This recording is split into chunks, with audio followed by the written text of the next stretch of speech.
Hey folks, Rob from Rob's Movie Collection here.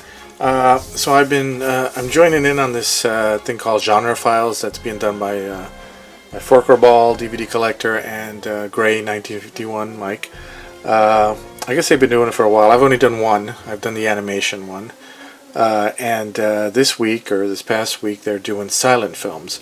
I think it was this week, but I may be late on that. I'm probably inevitably going to be late on these. Maybe a week behind everybody. But I think Mike picked The Artist. I think DVD Collector picked Nosferatu, a really great one there. I'm going to pick now. I don't have a big, my silent film collection isn't really big, not because I don't like them, but I until recently haven't really had the chance to really collect them much. And before then, I didn't really get a chance to see them much. It was hard to come across them. So I'm not probably going to do anything that is terribly original or different. I'm going to pretty much go for the mainstream standard one, although a super classic, of course. And that is City Lights by Charlie Chaplin. Now, of course, probably just about everyone watching this knows this film and owns it. I'm sure this is from the Criterion Collection. And I'm sure you all have the Blu-ray. This is a DVD. But it's a great DVD. That's what I like about the Criterions. The DVD and the Blu-rays come pretty much with the same stuff. And you got this great booklet in there and the disc and also. But there's not a lot I can tell you about this that most of you don't already know. But I got to say, there's a lot of films out there. A lot of growing up, a lot of these silent films, they're famous films, especially by Charlie Chaplin, that even before I saw any of them and this one and all the others, I knew about them. I've seen clips from them, the famous clips from them. Knew about this and Buster Keaton's films and Harold Lloyd, and I still want to see Safety Last. I haven't seen it all the way through. Things like that. So they're familiar, but I gotta say, even though I hope to improve my collection in this area, I think City Lights is still probably going to always be one of my favorites, if not my favorite, because it's just such an amazing film. It's from 1931, and of course stars Charlie Chaplin and Virginia Cherrill as the blind girl. At the time that this movie came out and it was made, sound had already been a thing. It had already started. 1928, The Jazz Singer came out with Al Jolson, and it was just this huge hit and this big thing. And we take sound for granted now these days, but back then it was just this amazing new thing.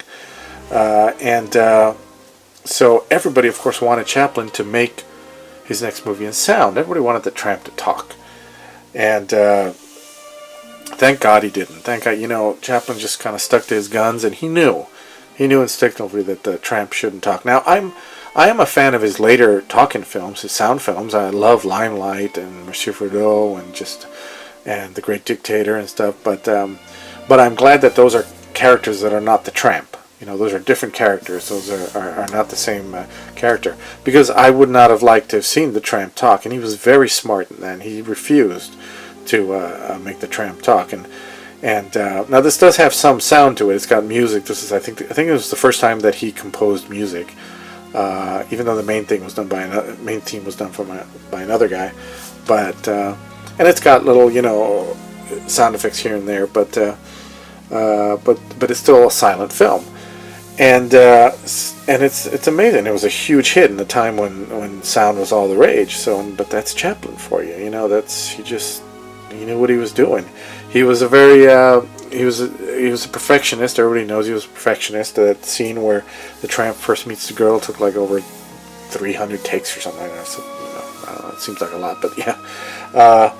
I remember seeing a documentary years ago on Chaplin. It was one of those PBS documentaries. I wish I could remember what the name was because it was a really great documentary. I remember watching it, and the documentary was all about his entire life. And but when they got to City Lights, they took some time on it, and not only talking about the film and how it got made, but especially that part in the movie where the blind girl mistakes the Tramp for a rich man. Hard thing to do in a silent film, and how how long he obsessed about it. And this is something that shows up even in the Robert Downey biographical film, where the little tramp is running away from somebody, and he crawls through an open door. A car comes out the other end on the sidewalk right in front of the blind girl, who mistakes him by hearing him for a rich man. And so he talks to her, and then finally the actual rich man comes back, walks past him, gets into his car, and slams the door. And she thinks the guy that she has just been talking to just got in the car and has left, not realizing, of course, that he's still standing there, and has mistaken him for being this rich man instead of this little tramp. That took a while to come up with, and that's very clever. My gosh, I would have known how to, how do you do that without sound? But he figured it out, and it's very clear in the movie when you watch it. And of course, the little tramp, being the little tramp, wants to help her, and he wants to, he finds out that she needs an operation, and that will actually give her sight, and ends up in his, during the course of the film, he ends up meeting a rich man, a millionaire who's drunk, and they get along, and they kind of party together a little bit, and then in the morning, of course, the drunk sobers up and doesn't remember him, kicks him out, and then later on ends up being drunk again. Anyway, I'm not going to tell you the whole story, because if for some reason you haven't seen it, you have to see it, and I'd rather you just enjoy it that way. But in the end, it's great, and it's got one of the best endings. This is the first silent film that actually brought a tear to my eye, and that ending shot where she touches his hand and realizes that he's the one that helped her, and his, the last shot is just amazing. That's not too much of a spoiler. It's just, you'll see it anyway. It's still effective, but so it's just an amazing film. It's just so emotional. It's really a perfect example. If anybody ever likes, oh well, I don't want to watch a silent film, I can't get into it. This is the one you say to them, you know what? Watch this one, and then you'll get it. You'll understand, and then you can watch other silent films as well, and you can get what it really is, and how much of an emotional thing it can be, and what great storytelling there is. Quick story before I go. I didn't see this film until I was an adult. Not, like I say, not because I didn't want to see it, but I just never had the chance to see it. I never came across it for some reason. I'm sure they probably had it at Blockbuster and all that, but I just hadn't been renting a lot of films. I don't know, for whatever reason, I hadn't seen it. I hadn't had the chance to see it. One day, I was at the local community college. I was flipping through the schedules, and I always kind of look at the art classes and the film classes, and I'm curious to see what they have. Well, this one film class, Intro to Film, actually said that they were going to show City Lights, Chaplin. So it was like the first week, and you know how it is the first week of college. You go in there, and you can just kind of, they're not really taking attendance yet, because people are still coming and going and trying the class and all that stuff. So anybody can just go in there. So I just snuck, I didn't really even sneak into this class, just walked into it and sat there, as if I'm a student who's trying it out. And I sat there and I watched City Lights, and they showed it like on the first night. And the teacher, I remember, she was really stressed out, and she was like one of those teachers in a movie where it's just like, I don't want to deal with it, I'm just going to put a movie on and have them watch it. And so I finally got to watch City Lights on a big screen, a somewhat big screen, with an audience of college kids who were mostly bored, but I was just enjoying myself, and I was just like, oh my god, this is such a great film.